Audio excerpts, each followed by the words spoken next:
Bonjour à tous, bienvenue dans cette nouvelle vidéo sur ma chaîne YouTube et on se retrouve aujourd'hui pour parler de la review et je pense qu'elle est très attendue de l'épisode 4 de koh Lanta, le feu sacré. Un épisode qui, si je crois, en tout cas ce que vous m'avez marqué sur mon compte Twitter, sur mon Instagram, sur la petite review express que j'ai partagée hier sur la chaîne, je pense sincèrement que ça a été un des épisodes qui a le plus plu depuis bien longtemps. En tout cas, vraiment, je crois qu'il a fait une forme d'unanimité qui est assez rare en plus à trouver dans l'émission koh Lanta parce que il y a toujours les fans de Survivor qui peuvent être déçus par certains points, les personnes qui aiment le côté survie divertissement qui sont déçues, etc., etc. Et là, en réalité, cet épisode-là, c'est une sorte de maestria de koh Lanta, c'est-à-dire que c'est peu importe le téléspectateur que tu étais hier soir, que tu as pu passer une excellente soirée. Et ça, c'est-à-dire que la famille a dû passer une excellente soirée, si encore est la famille le mardi soir, avec les horaires dans lesquels ça a terminé, parce qu'hier ça a terminé très tard, 23h40, en pleine semaine.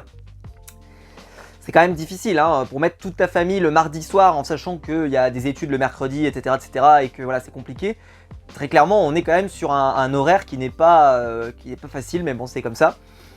C'est le choix qui a été fait. D'ailleurs, bon, les audiences, je trouve que ça paye pas énormément, même si sur cible ils sont très bons, mais ils sont très bons sur cible, la ménagère, etc., etc. Mais globalement, je pense que l'aspect familial du programme en a quand même pris un certain coup. Bon, ceci étant, voilà. Si vous êtes des jeunes, je pense que vous avez kiffé. Si vous êtes des gens plus habitués, vous aimez. Si vous avez commencé le programme il n'y a pas longtemps, je pense que vous avez passé un bon moment. Bref, si vous aimez la stratégie, vous avez dû vous régaler. Si vous aimez la survie, vous avez dû vous régaler. Si vous aimez tout et n'importe quoi, les épreuves, si vous aimez les épreuves, je pense que vous avez dû passer un excellent moment aussi parce que les épreuves étaient cool, parce qu'elles étaient vraiment cool à regarder. Et ce qui fait que c'est un épisode qui, je sais pas ce que je mettrai dans le titre de la vidéo, on va voir. J'ai quelques idées, mais peut-être que c'était l'épisode parfait, point d'interrogation. Et dites-moi dans les commentaires, mais qu'est-ce qu'on pouvait faire de mieux pour arriver à produire un épisode encore plus qualitatif? Je pense que c'était assez rare. Et en plus, alors moi, je sais que je vais prendre des cailloux sur cet épisode. Je le sais, j'en ai bien conscience, mais c'est pas grave, je suis prêt à l'assumer. Parce que je vais aller contre la pensée dominante, mais c'est pas grave, parce que j'ai toujours défendu ma façon de voir le jeu. J'aime koh Lanta, mais j'aime koh Lanta parce que j'aime suivre l'aventure des candidats auxquels je me suis attaché. L'émission, c'est très important pour moi, en tout cas, qu'elle vienne me chercher et qu'elle vienne m'amener à m'intéresser à des profils et que j'ai envie de les suivre sur 1, 2, 3, 4, 5 semaines, j'en sais rien, 1 mois, 2 mois, 10 mois, peu importe, mais en tout cas que j'ai envie de les suivre sur tout leur parcours parce qu'ils ont des points d'intérêt et même des personnalités qui peuvent être un peu agaçantes, pas agaçantes dans le mauvais sens du terme, mais en tout cas qui ont une personnalité un peu trouble, peuvent être également un plaisir à voir à l'écran. Et ben ça, on a eu ça hier soir et je vais vous expliquer pourquoi donc cet épisode était vraiment génial. J'ai fait une longue intro mais ça le méritait. Dites-moi dans les commentaires ce que vous avez pensé de cet épisode. Je lis tous les commentaires, que ça soit sur mon Insta, sur mon Twitter ou sur YouTube. Je lis tout ce que vous m'écrivez. Alors on commence.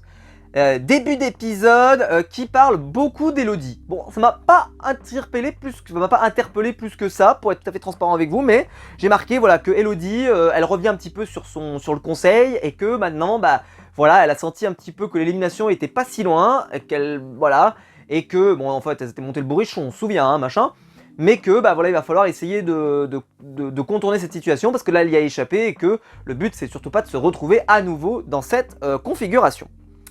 Tania, qui avait assisté au conseil, revient sur son camp d'origine, puis elle expose un petit peu les éliminations. Les candidats sont très surpris d'avoir vu l'élimination d'Alexandre, ce qui prouve que je pense qu'Alexandre aurait pu rester plus longtemps, je vous l'avais dit la semaine dernière, mais j'en suis persuadé, il aurait pu rester plus longtemps, parce qu'il n'avait pas cette image de requin des surfaces, du stratège sans foi ni loi qui arrive à la truelle, etc. Non, il y avait vraiment ce côté, il joue, il s'amuse un peu, mais il le fait avec l'envie, vous voyez, la bonhomie, etc., etc. Et je pense que les candidats, en plus, ils avaient vu que sur les épreuves, il était loin d'être le moins performant. Et donc ils ont été assez surpris, en particulier Frédéric, très vite, qui est très surpris en disant ah ouais, ils ont éliminé Alexandre, pourtant on se souvient, hein, sur l'épreuve, c'est lui qui porte sur ses épaules les candidats, etc., etc. Enfin bon, voilà, bon, je suis toujours voilà, un peu déçu d'avoir vu partir aussitôt, mais bon, c'est comme ça, hein, c'est la décision de la saison. Et pour ceux qui aiment bien un petit peu le côté de, voilà, on a des surprises, on a des éliminations qui sont un peu jouissives à regarder, moi je pense que cette élimination qui a quand même été un peu, voilà, qui sur la durée, peut-être qu'on le payera en tout cas, mais on verra bien. Donc, Tania arrive sur le camp et elle explique donc qu'elle a donné son talisman à Christine comme prévu et que elle ne l'a pas donné à Rudy malgré que Rudy était en danger. En gros, elle verbalise véritablement devant ses camarades que elle est bien avec eux, qu'elle a fait ce qu'ils l'ont demandé, et en plus, bon, elle ment un peu parce qu'elle dit oui, Christine, elle était en danger, donc c'est pour ça, j'ai fait ce que vous m'avez demandé, mais voilà, mais en fait, c'était dur de savoir si c'était vraiment Alexandre ou Christine, donc j'ai donné à Christine, etc. Honnêtement, elle noie un peu le poisson, etc. Mais les candidats, de toute façon, ils étaient tellement déjà sur Alexandre qui était parti, que globalement, voilà, c'était bien fait, et bon, c'était cool. Et voilà, bon retour de Tania. Tania, personnalité très intéressante, hein, quand vous la voyez à l'image, je trouve que franchement elle dégage quelque chose. Lors du live hier, live qui était un peu chaotique à cause de ma connexion internet, je ne sais pas pourquoi, j'essaierai de voir la semaine prochaine, espérons que ça remarche. Et il y en a qui m'ont fait des comparaisons parfois avec Cindy, et je trouve qu'elles sont assez pertinentes sur la durée, parce que la seule chose c'est que Cindy, je trouve que sur les épreuves elle était assez peu performante. Tania, on peut pas lui reprocher ça, c'est-à-dire que Tania elle se donne à fond partout. Quand on l'a vu sur l'épreuve aquatique, j'ai pas du tout trouvé qu'elle était ridicule, on en reparlera tout à l'heure.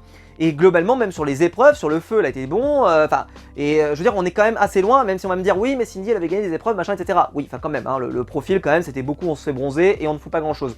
Là, vous allez me dire, bah Tania aussi, on a eu des reproches sur le fait qu'elle faisait pas grand-chose sur le camp. Ouais, mais quand même, il y a une forme d'effort. On sent que Tania, en plus, il y a un vrai contrôle sur son jeu. Elle est quand même très dans le...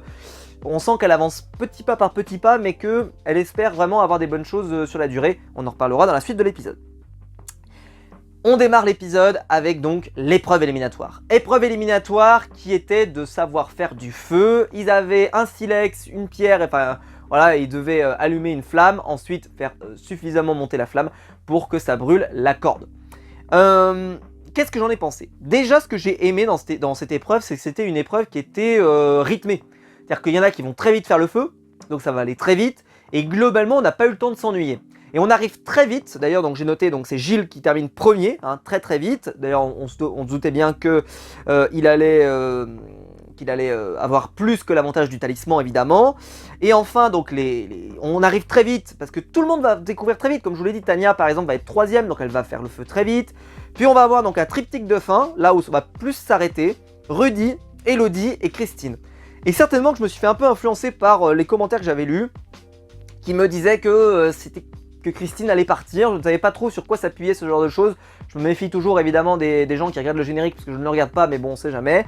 Parce qu'on ne serait pas à l'abri de la première débilité de TF1, et de LP surtout précisément, mais bon, c'est comme ça. Et j'ai réussi à me persuader un peu que Christine allait partir, pour deux raisons.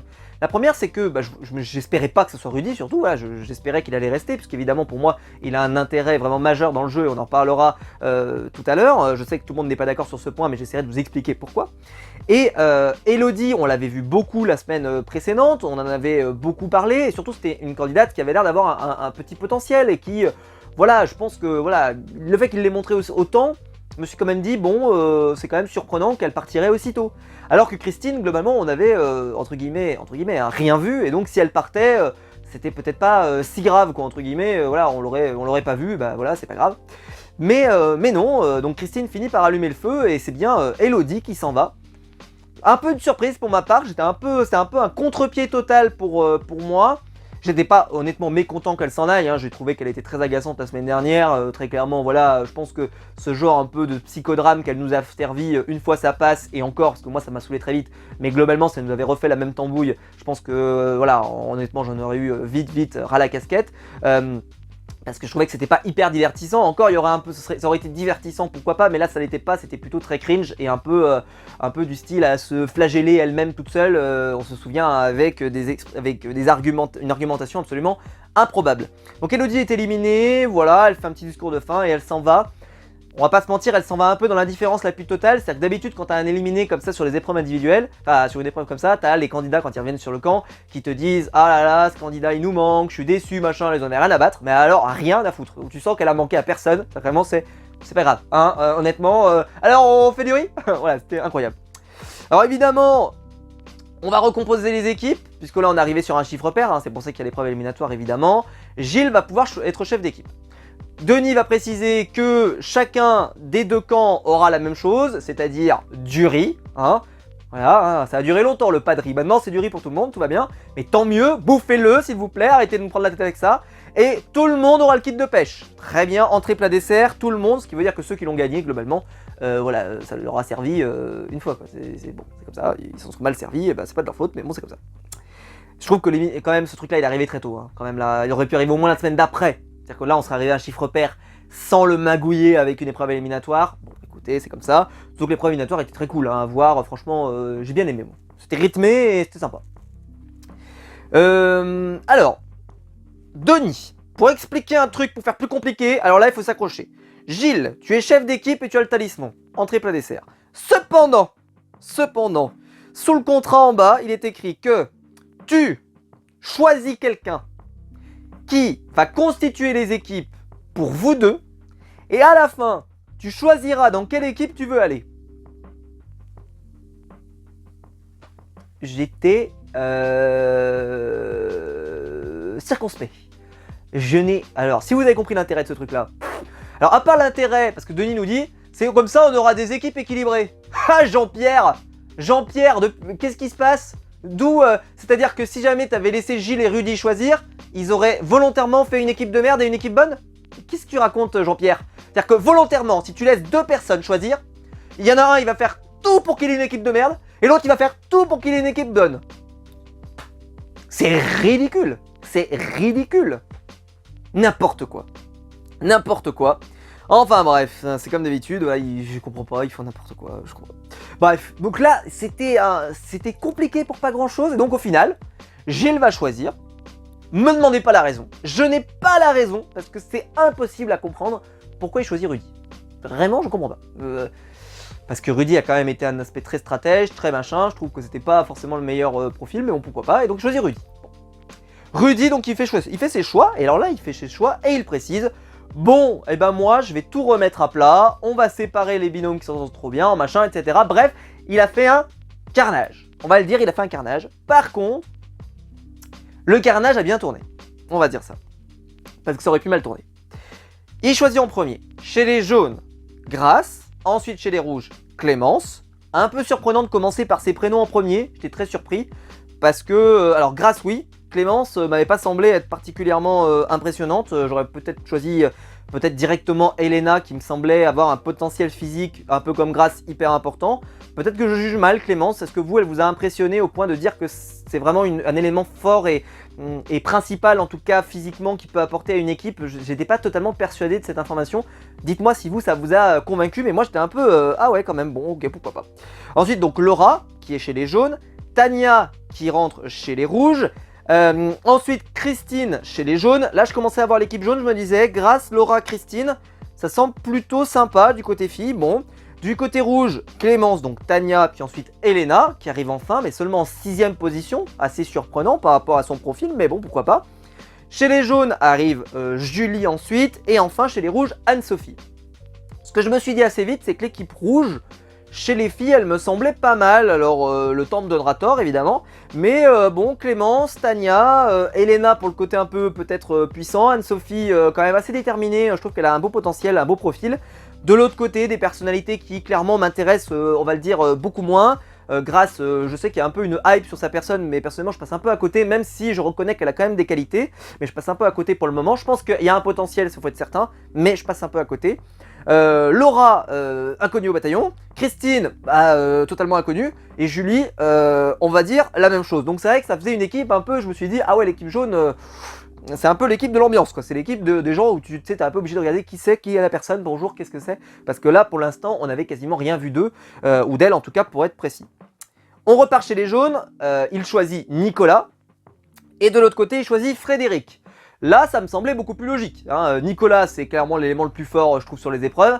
Et Frédéric, pour moi, c'est le deuxième élément le plus fort sur les épreuves. Donc là, logique plus évident pour moi. Ensuite, Benjamin, donc le jeune qui va aller avec Nicolas. Et Frédéric, lui, va récupérer Quentin. J'ai trouvé que c'était plutôt logique aussi, ça me plaisait bien. Puis enfin, donc Martin, qui s'est retrouvé de l'autre côté chez les jaunes. Et Esteban, qui est mis en dernier, alors que c'était l'allié principal de Rudy. Donc j'étais surpris qu'il arrive en dernier. Je pensais qu'il arriverait en 3ème position, mais non, il arrive en dernier. Et là, est-ce que c'était volontaire ou pas? Mais en tout cas, Tania et Esteban se retrouvent du même côté. Est-ce que c'est une logique pour Rudy pour essayer de faire en sorte que il arrive, que c'est, on va dire, ses chouchous et au moins quelques alliés? Parce qu'on voit, il a séparé Tanya de Benjamin, qui était peut-être avec une influence sur Tanya pour peut-être la récupérer. Donc c'était peut-être malin, même s'il ne pouvait pas être assuré d'être dans cette équipe-là. Le temps lui donnera raison, évidemment, par la suite.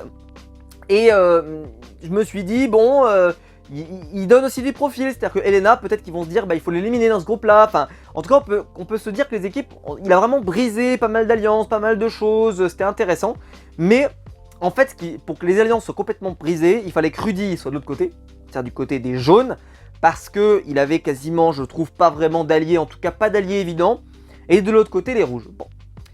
Maintenant, donc, Gilles doit faire son choix. Gilles réfléchit et il décide de choisir les jaunes parce qu'il y a grâce à l'intérieur de l'équipe. Bon, c'est un choix comme un autre. En tout cas, sur le papier, moi comme ça, je me disais... L'équipe des jaunes, c'est une équipe qui semble un peu plus, peut-être avec moins de caractère, moins de, tu vois, ça semble plus tranquille quand même. Bon, on verra que c'est pas toujours aussi évident que ça. Du côté des rouges, t'as quand même du Elena, du Quentin, tu as pourquoi pas du Tanya aussi qui est un petit peu mi-figue mi-raisin, etc., etc. Et donc, tu te retrouves dans une configuration où tu as quand même deux équipes qui sont très différentes, je trouve, dans le profil de ce qu'on va voir sur le camp. Et je trouve que de mon côté, clairement sur l'équipe des rouges, on se régale, je trouve, un peu plus que sur l'équipe des jaunes, même si l'équipe des jaunes n'est pas non plus trop pénible, mais c'est juste que voilà, on en verra, en fait, c'est reposé surtout sur un gimmick que j'expliquerai tout à l'heure. Donc, chez les rouges, j'ai noté qu'il y aura, donc, avec Rudy qui intègre les rouges, 4 ex-jaunes, 4 ex-rouges, donc la balle au centre. Par contre, chez Gilles, il y a un décalage puisqu'il y aura moins de rouges. Donc voilà. Et Gilles va tout de suite avec son talisman expliquer très vite qu'il va avoir vocation à protéger les ex-jaunes, qui étaient donc son ex-équipe, de l'autre côté pour leur donner le maximum de chances d'aller loin, etc. etc. Bon. Évidemment, donc le riz et le kit de pêche sont partagés. On ne précise pas tellement comment c'est partagé. Est-ce que chacun, est-ce qu'il redonne 1,5 kg à chacun? C'est un peu flou. On n'a pas vu Denis, tu vois, donner le riz à chacun, donner le kit de pêche. C'est un peu fait dans le feutré. Donc je ne sais pas combien ils ont de riz. Peut-être qu'ils ont divisé les portions en deux comme on l'avait vu parce qu'il y avait 2 contenants. Est-ce que chacun a récupéré un contenant? Je n'en sais rien parce que on les a pas vus, tu vois, faire un échange sur l'île. Donc je sais pas trop comment ça fonctionne. On n'a pas eu de nouvelles. Bon. On arrive sur le camp. Et là, la scène surréaliste de l'épisode, évidemment, il en fallait une. Et évidemment, c'est Grace, comme souvent, qui arrive et qui se plaint de Martin. Elle était pas contente, il y avait Martin. Et elle nous explique pourquoi Martin il est chiant. Alors c'est parce que il dit tout le temps « Hé les gars, on ferait ça ». Voilà. Et il a mérité la peine de mort et la peine capitale pour avoir dit ça. Alors, c'était hallucinant parce que quand on voit les images qui sont proposées, c'est toujours pour dire « Eh les gars, et si on allait, je sais pas, et si on allait faire ça, et si on allait machin, etc. » C'est des propositions, je veux dire, vous n'êtes pas des esclaves, quoi. L'esclavage, ça a été aboli depuis longtemps, donc vous pouvez dire va te faire un et on va faire autre chose, je veux dire, c'est pas grave. Mais là, le fait qu'il arrive et qu'il propose des choses, c'est peut-être pas si grave, je veux dire, quel est le problème, encore une nouvelle fois? C'est toujours pareil dans Koh-Lanta, en fait, quand il y a une personne qui veut faire quelque chose, on lui dit « Ah, il est trop directif !» Alors que par contre, ceux qui ne foutent rien, eux, c'est « Oh, quelle feignasse !» Donc en gros, il faut faire tout dans son coin et à s'adresser à personne, c'est ça l'idée? Ou alors c'est l'expression qui va pas. Et les gars, il faudrait dire et tout le monde, tout le monde, tout le monde. Mais ça va, il mérite pas la peine capitale quand même pour dire ça. Et donc là, elle nous a fait, mais alors vraiment, mais une tirade. En plus, alors au montage, il faut même pas essayer de la couper, c'est vraiment elle est très très longue. Et les gars, il y a un chat. C'est bon, stop. Surtout que franchement, moi quand je le vois sur le camp, vous le trouvez chiant vous? Et s'il y en a qui le trouvent chiant, moi je sais pas trop quoi faire, mais on sait, dans Koh-Lanta, on cherche les argumentations les plus stupides et les plus débiles, voilà, les plus lénifiantes pour éliminer quelqu'un, on le sait. Mais là, on a atteint le fond du cube d'un océan de débilité, parce que c'était vraiment, mais je veux dire, il avait rien à se reprocher. Je veux dire, franchement, il aurait rien fait, il ferait rien, on dirait qu'il fait rien. Donc en gros, il faut faire, mais que ça se voit pas et que tu dises rien, surtout ne dis rien, surtout tais-toi. Enfin bref. Donc après, voilà, il y a un imbroglio sur le feu, il essaie de donner des conseils, elle veut pas, parce qu'en fait, il est en train de mal faire le feu, etc. Vraiment une scène d'une un rare moment de génie. Mais bon, écoutez, en tout cas, les deux dans le même poulailler, ça va être très très sympa, on va se marrer. Bon, voilà. Rudy, ensuite il arrive de l'autre côté, et là, lui, c'est le padrino. Le mec, il est arrivé. Alors, dans mon côté, j'ai Esteban, mon poteau de l'aventure, Tania, son allié, on a bien vu qu'ils s'étaient alliés, et Anne-Sophie sur lequel il a l'air de compter. Donc ils sont à 4, donc ça veut dire qu'ils sont déjà majoritaires presque d'origine. Il suffit de récupérer quelqu'un en plus et globalement, allez hop, ils font un carnage.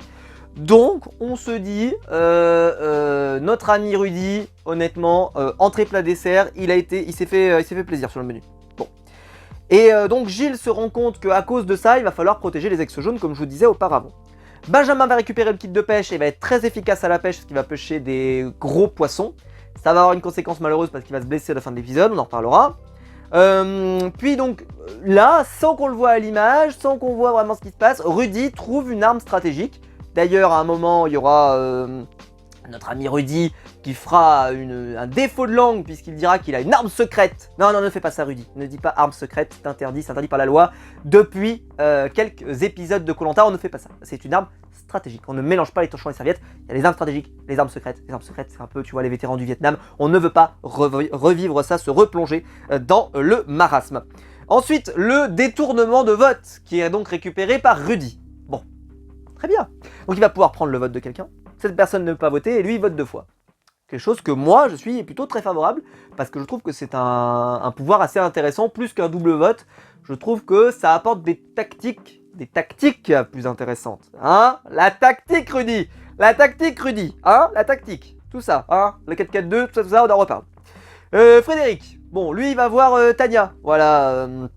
Et alors là, j'en ai vu des faux culs dans ma vie, mais alors celui-là, il est rentré dans le top panthéon des faux culs de la planète. Tu vois, t'as le faux cul ultime, et puis t'as Fred, qui arrive, il fait « Non mais Tania, en vrai, t'étais pas du tout en danger, hein, non pas du tout, nous vraiment, mais alors, il faut que tu comprennes, on était vraiment sur Benjamin, pour nous, tu étais vraiment une pièce essentielle, vraiment, il fallait pas que tu sois inquiète du tout, vraiment, ne sois pas inquiète. Mon œil, mon Jean-Pierre, mon œil. Mais alors, mais si elle croyait à un truc pareil, elle aurait été un lapin de 6 semaines. Et évidemment, elle lui a fait oui, oui, franchement, c'est gentil, merci, merci de ta générosité, Frédéric. Vraiment, je suis ravi d'avoir entendu ça. Et puis, 4 secondes après, c'est non, mais de toute façon, il m'a raconté que des conneries. Allez hop, au revoir, hein, machin. C'était très drôle, évidemment, à voir. Et là, dans la discussion, elle manœuvre un peu, Tania, machin. Puis à un moment, formule un peu malheureuse que Fred comprend très vite, où elle dit de toute façon, vous avez essayé de m'éliminer, vous les ex-jaunes, vous avez essayé de m'éliminer. Je crois qu'elle tourne la formule un peu comme ça, ce qui sous-entend qu'elle n'est plus dans les ex-jaunes, tu vois l'idée, c'est-à-dire qu'elle n'est plus membre de cette communauté, puisqu'elle se dit vous avez essayé de m'éliminer, donc je ne suis plus présent. Ça, Frédéric le comprend très vite, et il se dit oula, il va peut-être falloir quand même qu'on prévoie un plan B, parce que si on compte sur Tania, on est mal barré. Et il va très bien réagir, on en reparlera après. Et donc là, moment de grâce, Frédéric comprend le problème. Hop, réaction, information, réaction. Dans cette saison, au moins on peut dire que les candidats, ils sont pas des lapins de 6 semaines. Ils entendent un truc, ils essaient de faire quelque chose. Avant, on avait trop longtemps des gens qui font rien, ou alors chercher un collier dans la forêt pendant trop longtemps, etc. Bref. Mais là, ils essayent d'agir, quoi. Ils s'amusent, ils essayent de faire des choses. Là, Fred, il va voir. Donc, il va voir les autres. Bon, bah attendez, il faut qu'on fasse autre chose, etc. etc. Bon, retournement de situation. Et quel est le premier prénom qu'il va proposer? Tania. Tania, faut éliminer Tania. Ah ouais, mais je croyais que Tania... Attends, attends, essayons de suivre. Frédéric nous dit, Tania, c'est vraiment... Mais alors, elle n'avait aucune raison d'être inquiète. Aucune raison d'être inquiète. Fais-moi confiance. On se serre la patte. Je mise véritablement toute ma vie sur ta personne. Juste la séquence d'après, c'était pas il y a 3 jours, c'était pas il y a 20 jours, c'était la séquence d'après.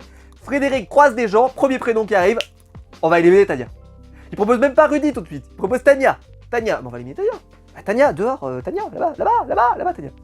Incroyable, incroyable, incroyable, un moment de grâce.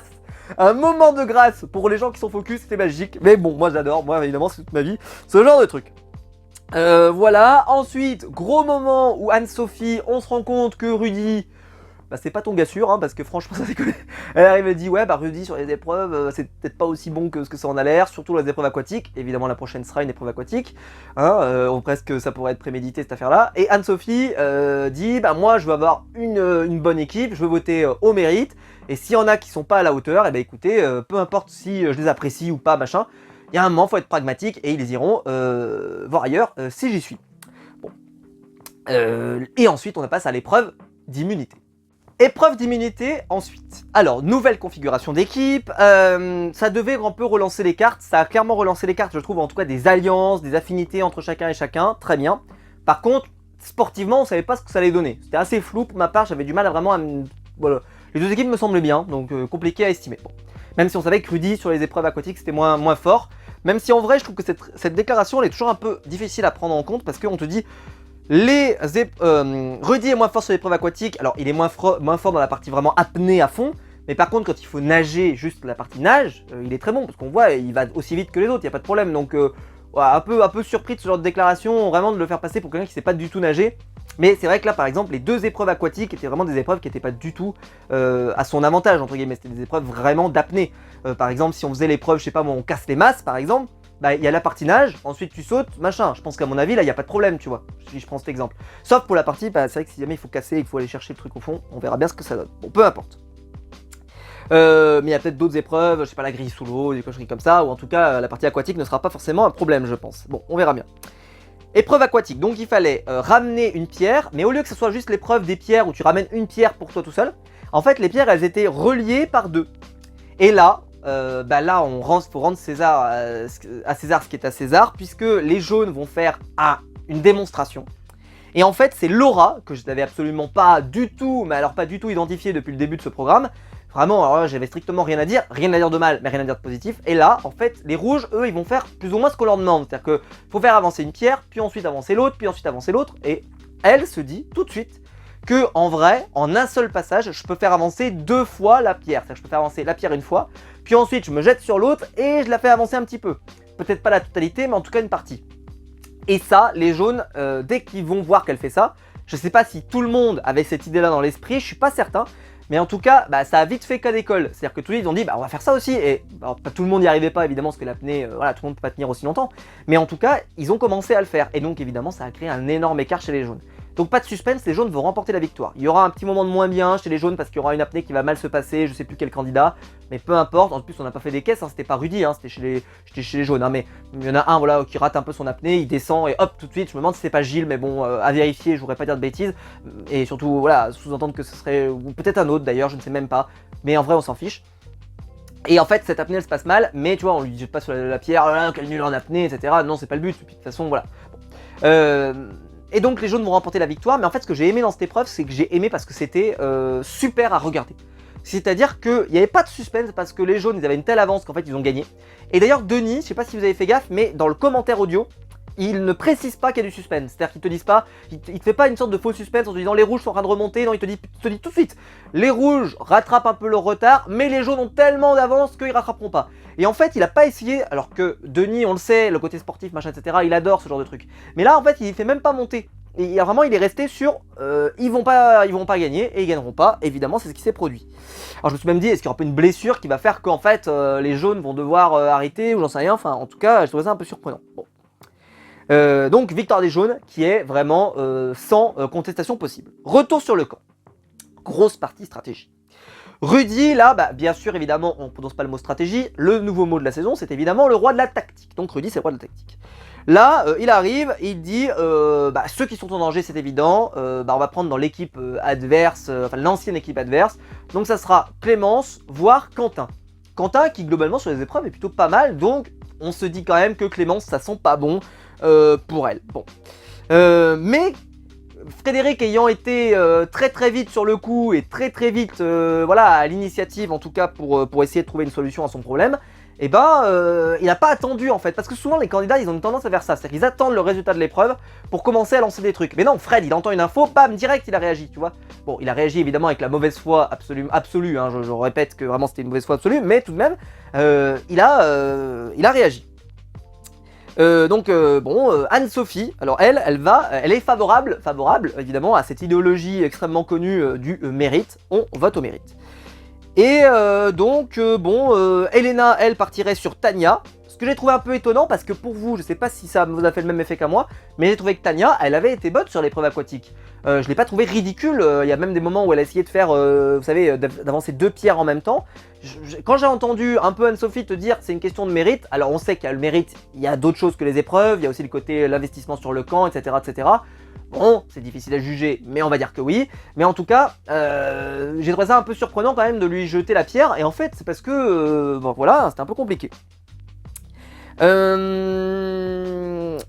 là, on se rend compte que Rudy, lorsqu'il avait récupéré donc l'arme stratégique, il avait dit à Esteban qu'il avait l'arme stratégique. Il l'a dit qu'il avait l'arme stratégique. Et en ayant cette arme stratégique, il a décidé de l'utiliser pour... il va essayer d'en faire bon usage. Et en fait, Esteban, il a entendu cette info.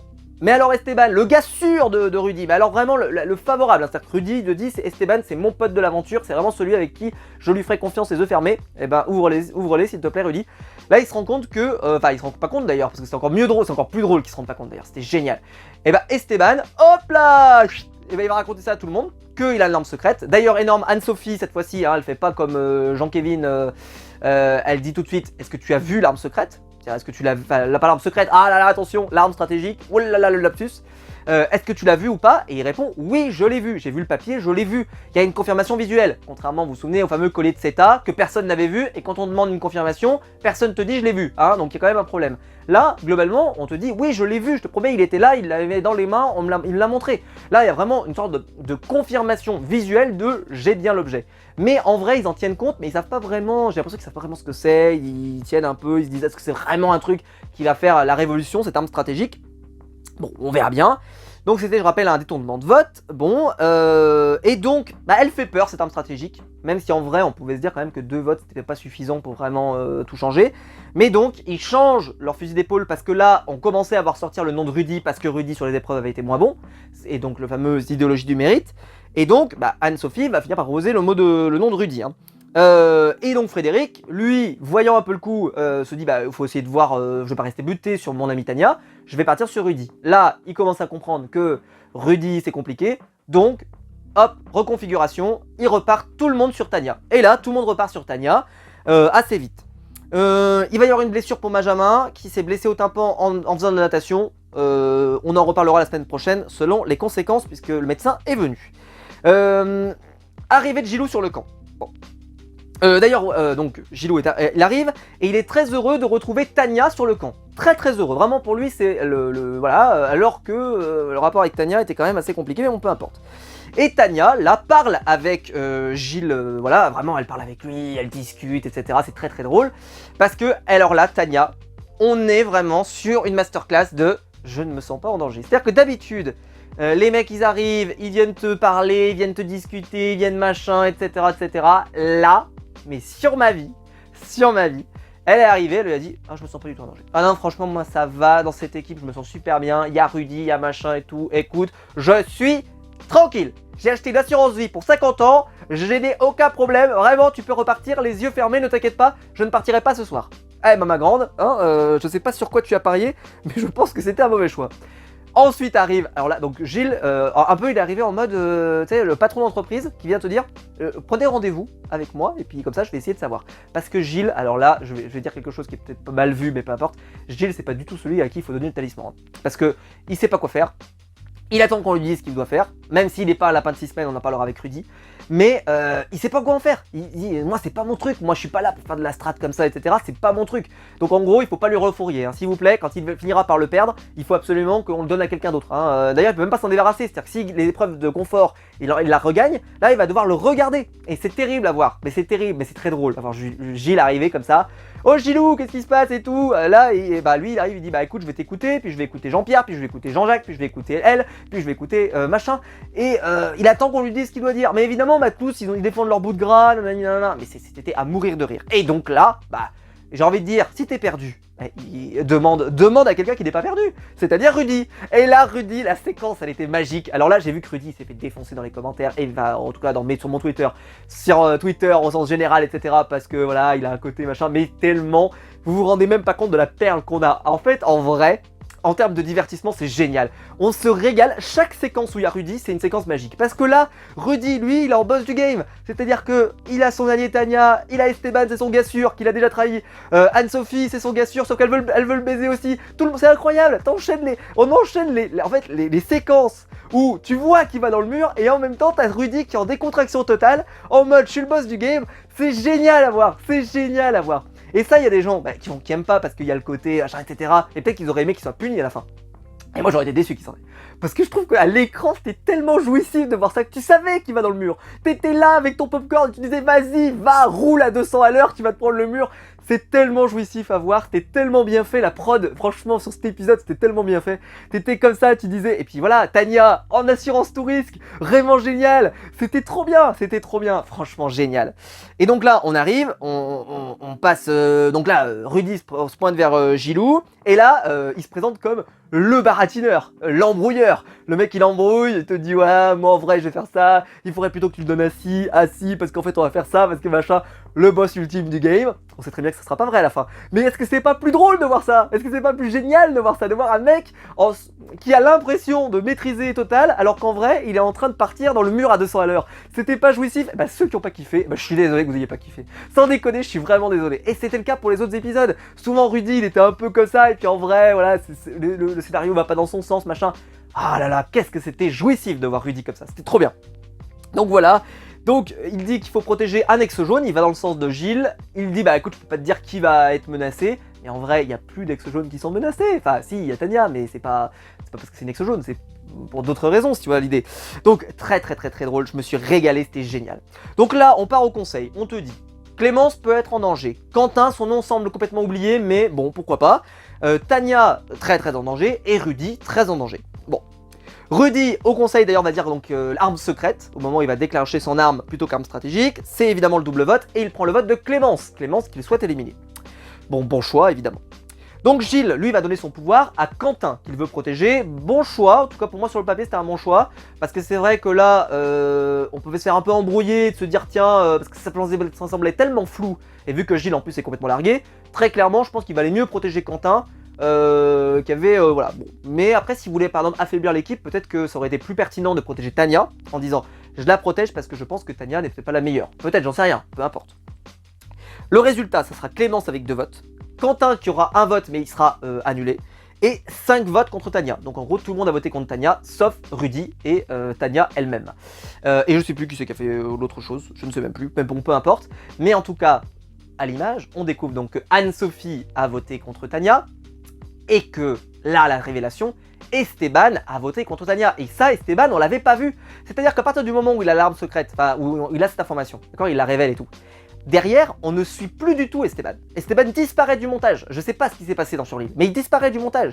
Ce qui fait que le fait qu'il ait voté pour lui, et que, enfin, qu'il ait voté pour elle, et que tu vois son papier qui s'ouvre, c'était encore plus jouissif de se dire, oh purée, Rudy, il était complètement à côté de la plaque. Et donc, Esteban a voté Tania, je l'ai marqué entre grosses parenthèses, gros point d'exclamation, et son explication, en plus elle est intéressante, c'est il dit « ça reste, malgré tout, une ex jaune et je ne fais pas confiance ». Ça veut dire que Esteban, il a l'intention de jouer quand même sur du tableau, c'est-à-dire que Rudy, ça reste peut-être un allié, peut-être qu'il peut essayer de récupérer, hein, ne pas trop le perdre, etc. Parce que là, Rudy s'est mis en minorité, donc peut-être qu'il y a moyen, peut-être de le garder, et peut-être de faire une autre configuration d'alliance. Alors on verra, hein, parce qu'il y a la question du mérite, etc. L'idéologie du mérite, on sait que c'est compliqué, mais on verra bien ce que ça donne. Mais là, Esteban, c'était un bonheur à voir. Et Anne-Sophie, elle vote sur Tania, parce que Tania, c'est vraiment la candidate la plus faible selon elle. Bon, ça, ses propos, je la laisse mettre, évidemment. Bref. Qu'est-ce que je peux vous dire sur cet épisode? Déjà, bon, bah, Tania, tu la vois partir, elle a vraiment un blind sign pour ceux qui aiment Survivor. C'était vraiment tellement le cas, c'est-à-dire qu'elle arrive hyper confiante, elle part, clac, elle part dit, avec le sourire, etc. Je suis hyper déçu qu'elle s'en aille. Je suis hyper déçu. Je trouve que, honnêtement, à l'image, c'est une des candidates qu'on avait le plus travaillé jusqu'à maintenant, où il y avait le plus de choses intéressantes à dire. Le fait qu'elle s'en aille, je sais, vous allez me répondre, ouais, mais au moins on a eu un super épisode. Bien sûr qu'on a eu un super épisode. Et la semaine dernière, on avait un super épisode avec l'élimination d'Alexandre. Mais je vais vous faire la configuration la pire. La semaine prochaine, on perd Rudy. Peut-être que pour certains, vous serez contents de perdre Rudy, mais moi, je serais déçu. On perd Rudy. La semaine suivante, on va perdre... comment il s'appelle là, l'autre qu'elle peut pas blairer là, Grace pardon. Attendez, je cherche juste ça. Ouais, c'est Martin, excusez-moi, j'avais un trou de mémoire. J'avais un doute entre Martin et Quentin, mais non, Quentin, c'est pas la bonne équipe. Martin, mettons, on perd Martin, qui a l'air d'être un candidat quand même plutôt pas fade, tu vois. Après derrière, concours de circonstances, on va à la boule noire, c'est Grace qui s'en va. Enfin, c'est Grace qui s'en va. Faut j'arrête de dire Grace, ça fait vraiment américain, mais Grace s'en va. Et bah là, en fait, en vrai de vrai, là, il reste plus personne. Enfin, c'est-à-dire que moi, dans les candidats que j'ai trouvés avec quelque chose d'intéressant à raconter, il reste plus personne. Enfin, faut être très clair. C'est-à-dire qu'il resterait des Christine, des Clémence, des etc. Et c'est la cata. Alors, c'est la cata pour moi. Mais d'autres, ils vont être super contents parce qu'il y aura plein de ban signs, plein de machins, plein d'éliminations surprises. Oh là là, quel jeu incroyable, etc. Mais moi, perso, je sais que ça veut dire que je vais me retrouver dans une configuration comme on a eu dans cette saison, où on se retrouve avec des candidats qui, en plus, à la fin, sont souvent après, il reste un peu l'idéologie du mérite et globalement, il se passe plus grand chose. Et là, après, les gens se plaignent. Après, ils font oh là là, le mérite, machin, etc. C'est chiant, on s'ennuie, etc. Mais oui, mais parce qu'on a éliminé. Vous vous êtes régalé au début et après, vous payez pour la suite. Moi, je compte bien regarder l'émission jusqu'à la fin. Je vais pas m'arrêter maintenant, si vous voyez ce que je veux dire. Donc, arrêtez vos conneries. Bah bon, voilà. En tout cas, moi personnellement, je me suis régalé. Et évidemment, je me suis régalé. Mais j'espère qu'on perdra pas Rudy la semaine prochaine. J'espère qu'on perdra pas non plus Martin la semaine d'après. J'espère qu'on va continuer à garder quand même des candidats qui ont globalement de la personnalité. Esteban, ça m'a l'air super intéressant. Anne-Sophie, révélation de l'épisode pour moi. J'ai trop hâte de voir ce qu'elle va faire, même si il y a une idéologie du mérite qui est cachée derrière, donc faut se méfier. Mais en tout cas, bon, et celui qui évidemment pour moi est l'animateur de l'épisode au-delà de Rudy, c'est évidemment Fred. Parce que Fred, pour moi, il m'a fait ma semaine. Avec Tania, évidemment. Mais Frédéric, il est génial, Frédéric. Frédéric, c'est un super candidat. Et moi, personnellement, je suis hyper fan de Frédéric. J'espère qu'on va voir beaucoup plus, on va dire, son impact sur le jeu. Parce que là, il peut presque avoir pris le dessus. Alors, il y a toujours Esteban. Attention, Esteban.